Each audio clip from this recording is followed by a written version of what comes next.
La ilaha illallah Muhammadur Rasulillah. Ya manzo annabin Allah tarnakin Yahudawa, al'amin abban Fadima tufiyayye dan Qurashawa.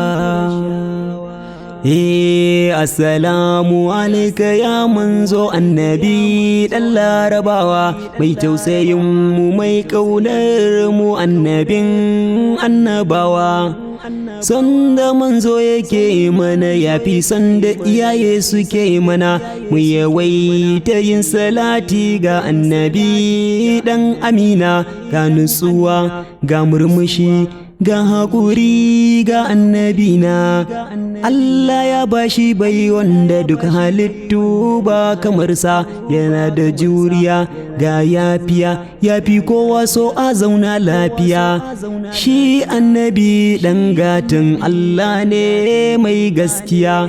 Ya Allah kai kayo kowa da komai duk halittu, ya Allah kuma kai za ka tayar da dukan matattu. Ya Allah kai ne Allah ka iya mana, ya Allah.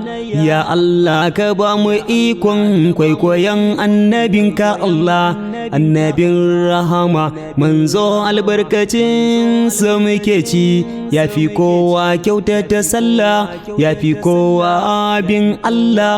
Zuciyar annabi a wanke take tafi na kowa. Annabi ba shi yin laifi amma a kullum yana tuba.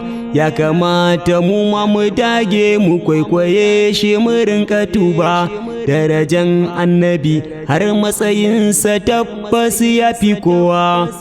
Hasken Rasulillah haske ne mai haskakawa, ƙaunar Rasulillah abu ne mai kyau na yabawa.